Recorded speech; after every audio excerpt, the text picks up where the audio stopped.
Welcome back. સમાચાર સુરતથી સામે આવી રહ્યા છે કે જ્યાં સુરત શહેરમાં રહેતા અને શેરબજારનું કામકાજ કરતા એક પિતાએ પોતાની 7 વર્ષની દીકરીને અપનારી દીક્ષા અટકાવવા ફેમિલી કોર્ટમાં અરજી કરી. 7 વર્ષની દીકરીને દીક્ષા અપાવવા માટે માતા અડગ છે, જ્યારે પિતાનો વિરોધ. દંપતી વચ્ચે વિવાદ સર્જાયો.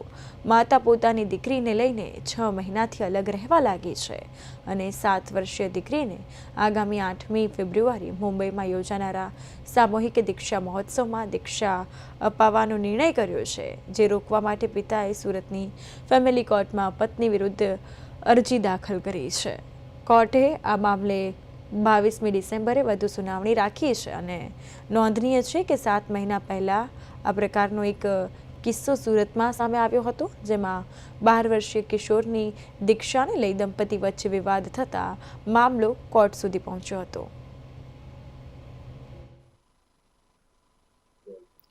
7 વર્ષની એક દીકરીની જે દીક્ષા લેવાના મામલે જ્યારે હવે તે સમગ્ર મામલો કોર્ટમાં પહોંચ્યો છે, ત્યારે આપણી સાથે જે કોર્ટના એડવોકેટ છે તેમની સાથે જ સીધી વાત કરીશું અને જાણીશું શું હતી આખી સમગ્ર ઘટના.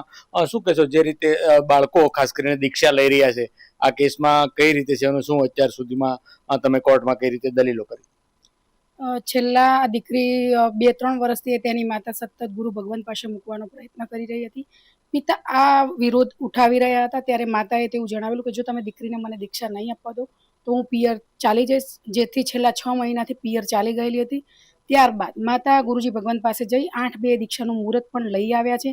પિતાએ સતત વિરોધ કરેલો, ગુરુજી ભગવાનને પણ મળેલા હતા, પરંતુ વાત તેમની નહીં માનવામાં આવી, જેથી પિતાએ નામદાર કોર્ટની અંદર બાળકની કસ્ટડી તેમજ આ જે દીક્ષા ગ્રહણ કરવાની છે તેની પર સ્ટે માટે નામદાર કોર્ટમાં અરજી કરી છે. બાળક આગળ ભણવા માંગે છે, તેનો અભ્યાસ માટે તેના પિતાએ તેની સાથે વાતચીત કરતા હતા, ત્યારે દીકરી એવું કહેતી હતી હું વકીલ બનવા માંગુ છું, ડૉક્ટર બનવા માંગુ છું, મને ભણવું છે.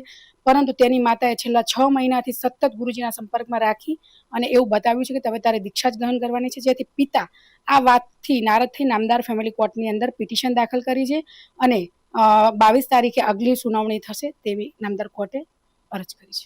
તો તમને શું લાગે છે, આપ પણ એક જૈન છો, ખાસ કરીને જ્યારે જૈન સમાજમાં એક સંયમના માર્ગે જતા હોય છે, તેમાં અનેક દીક્ષાઓ થતી હોય છે, પરંતુ આ મામલો કોર્ટ સુધી પહોંચ્યો છે અને હવે શું લાગે છે તમને?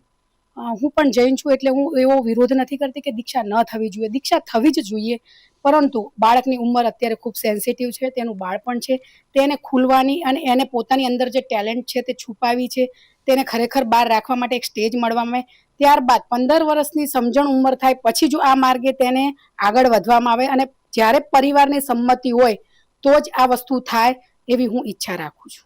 પણ હવે શું લાગે છે, દીક્ષાનું પણ મુહૂર્ત આવી ગયું છે અને એક સામૂહિક દીક્ષા થવાની છે?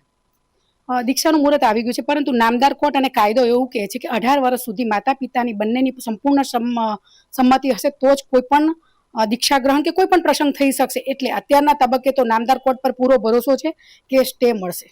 બિલકુલ. તો આ જાણીતા એડવોકેટ સ્વાતિ મહેતાજી, અને તેમણે સ્પષ્ટ રીતે કીધું છે, ખાસ કરીને જે દીક્ષા લેવાનો કોઈ વિરોધ નથી, પરંતુ તેમની જે ઉંમર છે તે ઓછી છે અને ખાસ કરીને ફેમિલીની સંમતિની ખૂબ જરૂર છે. ત્યારે હવે જે હાઈકોર્ટમાં મતલબ મામલો ગયો છે, ત્યારે હવે તેમની 22મી સુનાવણી થઈ છે, ત્યારે આ દીક્ષા મામલે શું પ્રકારનો નિર્ણય જે આવે છે તેના પર સૌ કોઈની નજર રહેશે.